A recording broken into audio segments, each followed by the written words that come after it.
Hello guys, welcome to YouTube channel learning state craft. Class शुरू करने से पहले please like share and subscribe the channel. हमने यहाँ पे हमारा पेपर शुरू किया हुआ है कंपैरेटिव पॉलिटिक्स, जिसका हम फर्स्ट चैप्टर कर रहे हैं, theory, institutions and comparative politics. आज हम चैप्टर का लास्ट टॉपिक कवर अप करने वाले हैं, synthesising theories of institutions in comparative politics. Let's start the class. हमारा पहला टॉपिक है सिंथेसाइजिंग थ्योरीज। सिंथेसाइजिंग को हिंदी में कहते हैं संश्लेषण, जिसका अर्थ होता है मिलावट या कंबाइन करना। कह रहे हैं न्यू इंस्टीट्यूशनलिज्म जो है उसका ये बहुत इंपॉर्टेंट वर्क है, सिंथेसाइजिंग थ्योरीज। कह रहे कंपैरेटिव पॉलिटिक्स में सिंथेसाइजिंग थ्योरी क्या कहती है कि अलग अलग जो विचार होते हैं, दृष्टिकोण होते हैं, अनुभव होते हैं, जब हम उन्हें इकट्ठा कर दें और उससे जो एक व्यापक दृष्टिकोण तैयार होगा ना, वो है सिंथेसाइजिंग थ्योरी। कह रहे तुलनात्मक राजनीति में क्या है, हम अलग अलग देशों की संस्कृति का, राजनीतिक प्रणाली का, संस्थाओं का अध्ययन करते हैं। जब हम किन्हीं दो ट्रेडिशंस को, किन्हीं दो क्या कहते हैं संस्कृतियों को मिला दें और उससे जो हमें आउटकम मिलता है ना, वो हमें हमारे समाज को नए दृष्टिकोण से देखने का एक स्केल प्रोवाइड करता है, जिससे हम हमारे आसपास की दुनिया को और बेहतर ढंग से समझ पाते हैं। सिंथेसाइजिंग थ्योरी को और अच्छे से समझने के लिए हमारा नेक्स्ट टॉपिक है सिंथेसाइजिंग कल्चर एंड रैशनैलिटी। यहाँ पे क्या है, कल्चर और रैशनैलिटी को मिला रहे हैं। हमारे कल्चर क्या होता है, जो हमारे ट्रेडिशन, बिलीव्स, नॉर्म्स, वैल्यूज, वो सब हमारे कल्चर में आती है।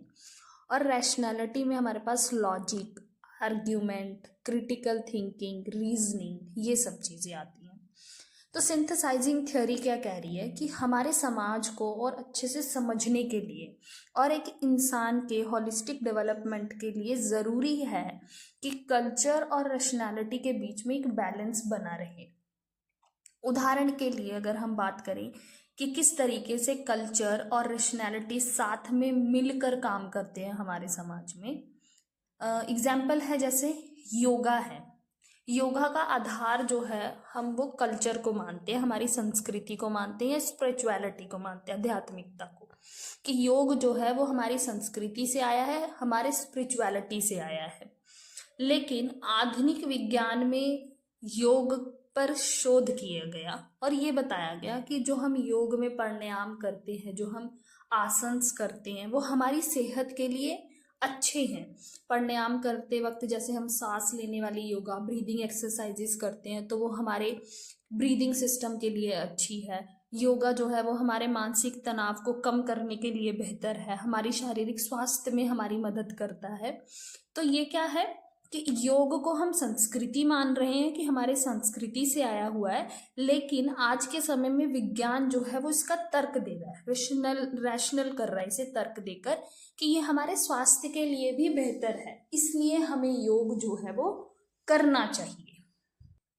इस तरीके से सिंथेसाइजिंग कल्चर एंड रैशनैलिटी जो है वो हमारी सोसाइटी में काम करता है, ताकि एक इंसान का होलिस्टिक डेवलपमेंट हो सके और हमारी सोसाइटी में कल्चर और रैशनैलिटी के बीच में बैलेंस बना रहे।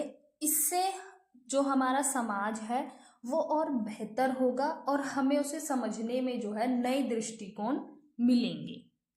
इसमें ही हमारा नेक्स्ट टॉपिक है सिंथेसाइजिंग कल्चर एंड स्ट्रक्चर। इसमें क्या कह रहे हैं कि किस तरीके से हमारे जो संस्कृति है, हमारे जो ढांचा है, वो किस तरीके से साथ में मिलकर काम करता है।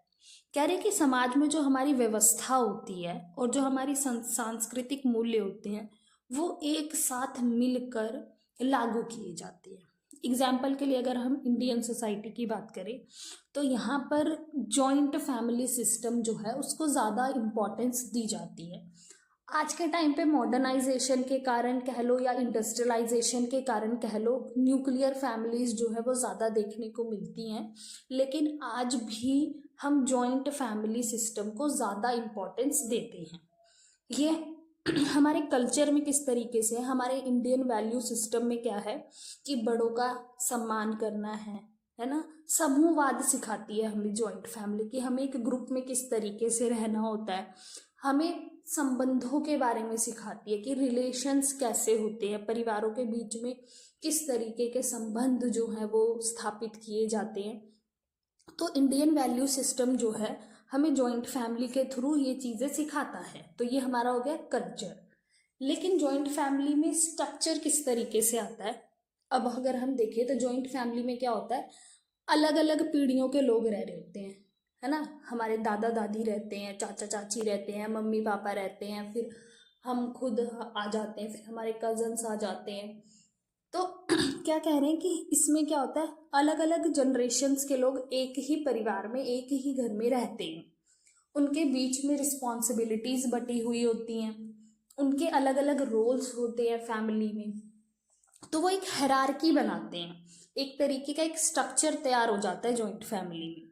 तो कह रहे इस तरीके से जो हमारा कल्चर और जो फैमिली स्ट्रक्चर है वो मिलकर एक बेहतर काम जो है वो कर पाता है।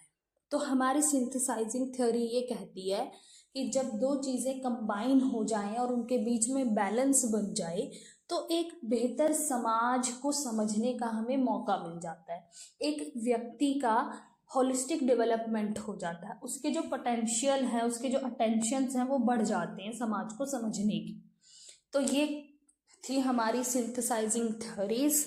आई होप कि आप सबको ये समझ में आ गया होगा। Thank you for watching. Please like share and subscribe the channel.